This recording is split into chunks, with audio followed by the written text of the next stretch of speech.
Hi, this is Jaya. In this video, we shall see the summary of Dover Beach, a poem by Matthew Arnold. Dover Beach is the most celebrated poem by Matthew Arnold. In this poem, he expresses a crisis of faith with the diminished standing of Christianity, and he feels that this is due to the rising of scientific discovery. Because he feels that as science discovers many things, people, he feels, will lose faith in God because till then they thought everything is the creation of God. But when science proved the other way, he felt their faith in Christianity will diminish. And he senses this change, seeing and hearing it in the sea which is near him. The poem starts with the speaker looking out upon a calm sea, and he observes the fullness of the tide and the moon reflecting on the water. Looking across the English Channel, he sees the lights of the French coast fade away, while the cliffs of the east coast stand tall and bright and the bay seems calm. Suddenly, he addresses a person near him, asking the other person to come and look at what he is looking at and to enjoy the night's pleasant air. He senses something is not quite right and describes a spray where the water meets the moonlight land. He then instructs the other person to listen to the sound of the pebbles as the waves shift them back and forth up the beach and down again. He identifies this sound with eternal sadness. All of a sudden, he thinks about the ancient Greek writer Sophocles and imagines Sophocles also hearing the same sadness in the Aegean Sea as he hears the sound now on the east coast. Sophocles may have likened the sad sound of the waves to the general sorrow of humanity which moves like the waves. He then notices another thought that comes with the sound of the sea. He describes religious faith as a sea that was once full like this tide now, and at that time it reached around the earth like a girdle. But now the sea of faith becomes smaller, and in fact it disappears into the atmosphere and leaves the edges of the world naked. He suddenly addresses his companion as love and states desperately that the two of them need to treat each other with honesty and authenticity. This is because the world, though it has a dreamlike quality of variety, beauty, and newness, doesn't actually offer joy, love, or clarity. Neither can it provide certainty, peace, or relief from pain.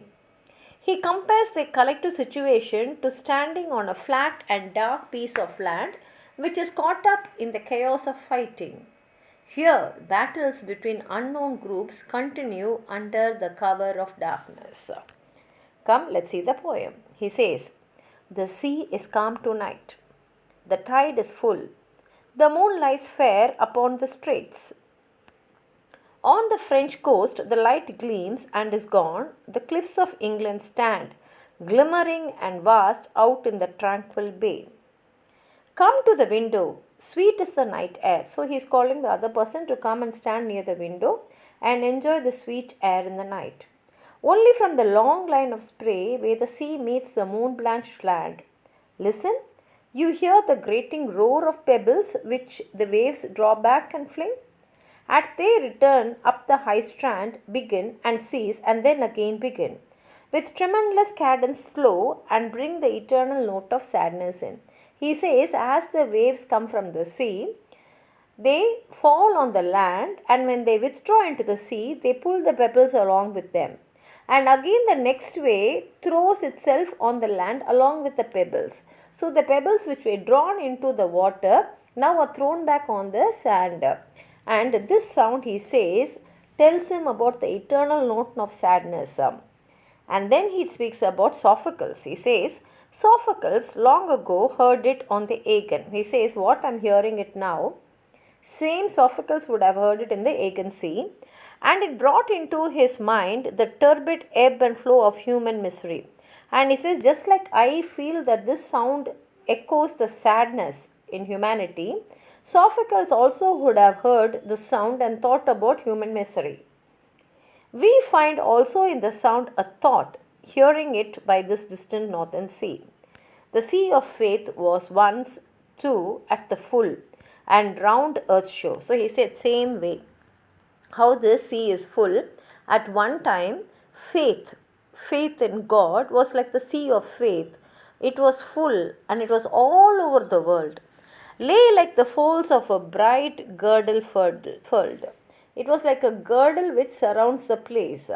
But now I only hear its melancholy, long withdrawing roar, retreating to the breath of the night wind, down the vast edges drear and naked shingles of the world. But now that faith has shrunk, and therefore the edges of the world is naked, meaning human beings are losing their faith in Christianity and God. Our love, let us be true. But now, first time we come to know that the other person is a person whom he addresses as his love. And he says, let us be true to each other, to one another.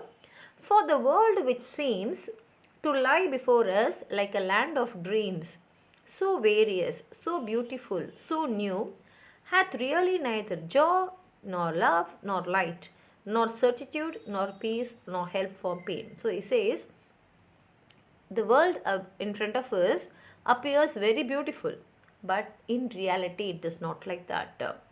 And we are here as on a darkling pane, swept with confused alarms of struggle and flight.